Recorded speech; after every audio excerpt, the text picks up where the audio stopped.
No. No buzz. The Just Bees Book Club. It's always weird to do one of these when I want to recommend the book because this is just for bees. So it's like I can't recommend the book because it's just for bees. But you don't get the fucking gimmick, whatever. Guess what? I'm reading an arc. I'm not reading an arc. I read this a little while ago. I read from an arc. The book's out. Don't have a copy of it though. Walking Practice by Dolki. This book is funny and fucked up, and I dig it a lot. Is part of the big recommendations block I'm doing toward the end of the year. This is one that was actually recommended by one of the bees who has been featured on this Just Bees Book Club back on the How Far the Light Reaches episode. Show, diary, whatever. Walking Practice by Dolki. Do the back of the book, first paragraph. After crashing their spacecraft in the middle of nowhere, a shape-shifting alien finds themselves stranded on an unfamiliar planet and disabled by Earth's gravity. To survive, they will need to practice walking. And what better way than to hunt for food? As they discover, humans are delicious. So yeah, it's a book about an alien who crash lands. Can shift its shape to look like a person. Sort of sets up, and every day or so will shapeshift, meet up with somebody on a sort of a Tinder analog, fuck them and eat them. Sometimes they take them as a partner for extended periods of time before eating them. Just living their life.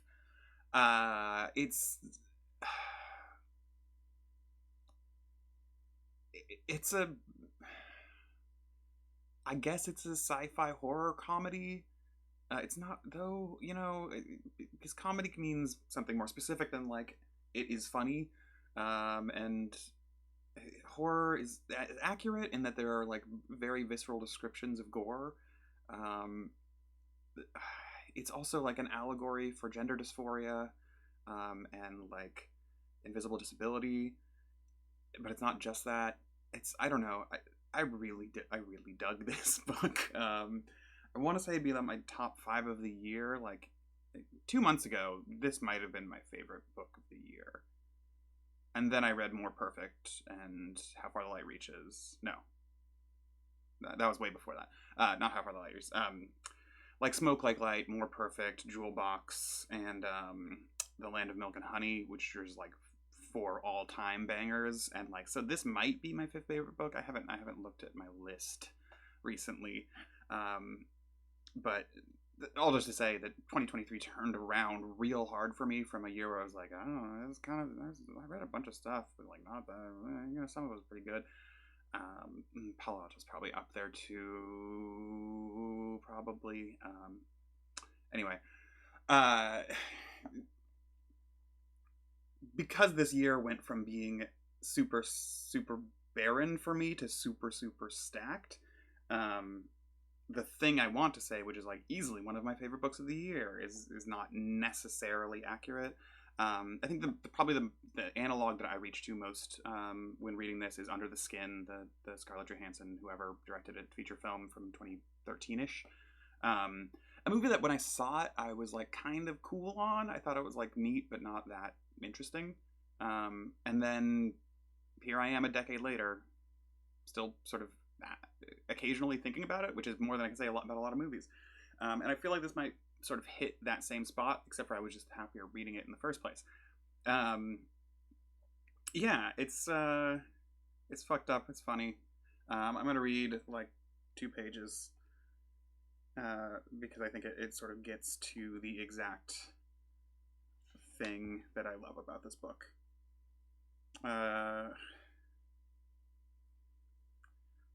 Somehow I've picked up the habit of trying to sense vibes of love coming from my one-night stands. I love you, I love you, I love you. As a matter of fact, a woman I met 3 months ago had chanted I love you over and over while eating my ass. She cleaved to my palpitating shithole, turning it into an ear and lips to receive her love. Where on earth was her love going? Who could she have been calling out to over and over? Did she have business with my small or large intestine? Perhaps she thought that if she screamed "I love you" between my parted cheeks, the words would echo back. I think she simply wanted to hear those words, "I love you." I too want to hear words of love. If yesterday, then today. If today, then tomorrow. I want to hear those words, even if they are empty lies. Sometimes words, regardless of the sincerity with which they are said, can be a source of ecstatic pleasure in and of themselves. Which is a sentence I love. I love that sentence. That woman with such a skillful tongue was probably looking to feel that ecstasy. This man, no matter what tricks he pulls, could never figure out or even want to know what I'm thinking about while we fuck. He throws his head back and moans as his cum mercilessly spurts into the condom's reservoir tip. Absent-mindedly, I stare at the undulating tendons in his neck. The hunter holds their breath. As a satisfied smile creeps across his lips, I know the time to act is now. He's slowly pulling out, his cock going limp like acorn jelly. The hunter sets their sight on the prey's vital point. He's probably about to grin and ask, as human males are wont to do, "Was it good for you?" But before the G of good crosses his lips, I bite his head off. If you saw my teeth, dear reader, you would immediately think of a shark. My razor-sharp teeth penetrate deep into the back of his neck and under his chin. His handsome head breaks free from his spine and slides elegantly down my throat. The taste of his shampoo, lotion, and sweat lingers. Blood fountains from the immaculate slice. I suction my lips to the stump of his neck and greedily drink it all down as his face dissolves in my stomach. The strength of my lips is far superior to that of an octopus's suckers. I can't bear to see any blood drip onto white bedding and leave a stain. Not a single drop of blood may spill. The fact he lives alone, far from his family, is of no consequence. It is imperative that not a single trace remains, and it is of such a pain to wash out bloodstains. I lift his body with my mouth, letting it hang like a squid from a drying rack, toes dangling in the air. You've got to let the legs extend fully if you want to suck up even the blood that pools in feet in one go. He's turned white as the driven snow. Now his skin is the same color as in the photos he uploaded. As I always say, you can never trust a profile picture. They're a useful frame of reference to some degree, but it's nigh impossible to meet someone who matches up exactly with what the photo leads you to imagine. Well, not quite impossible. I shake his legs and swallow, making sure to leave not a single drop of blood behind. All done. I take him out of the bedroom. Step 3 takes place in the bathroom. I think that gives a pretty, this is an ARC. This is an advanced reader copy, so there might have been typos in there or whatever. The final book might be slightly different, but I think it broadly gives a good overview of what I like about this book.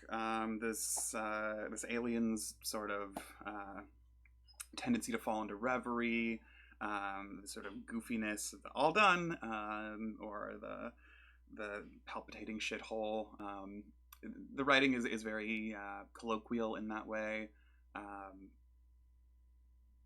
Colloquial in the way that you might think of like a younger writer being, sort of like flexing vocabulary where it doesn't need to be necessarily, but like in a way that's not frustrating or like, I guess, pretentious, whatever. But also like yeah. That sentence. Sometimes words, regardless of the sincerity with which they are said, can be a source of ecstatic pleasure in and of themselves, is like something I hold deeply and fundamentally true about language. It is one of the reasons. I mean, that is like part of why I think C-Pam Zhang is like such a brilliant writer. Like, I think she knows that at her core. That just words can be beauty. They can't just convey beauty. It's not that they are simply able to convey beauty. They can do that as well, but just the words themselves can be beautiful. We have words for this, right? Like sonorous and mellifluous. But just because we have words for a thing doesn't mean it's a sort of culturally understood thing or that it is valued.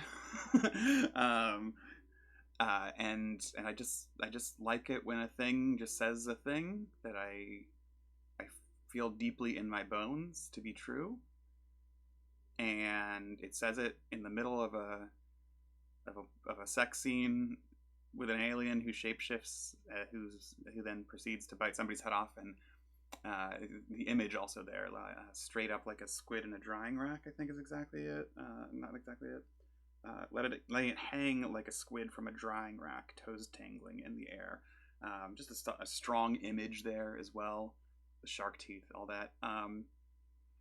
Yeah, I think this book ends pretty spectacularly. I think it opens pretty spectacularly. What's the first line? I remember it being pretty good.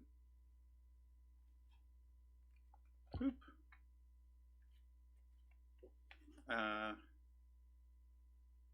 I'm off to work early. This isn't a regular occurrence. It's out of necessity today because he says his house is only empty in the morning.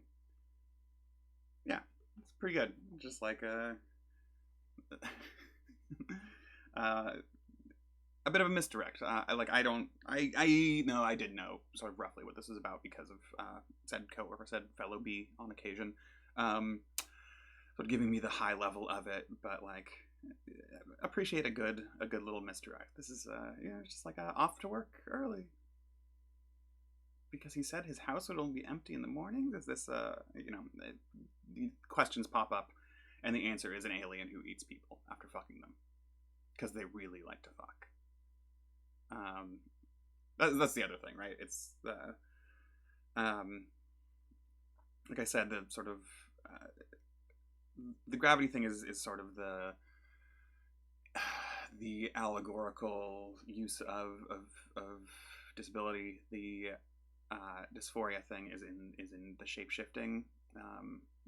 Sort of if we're reading these as allegories broadly, which I think this book does support, but doesn't prioritize, which is a thing I always appreciate.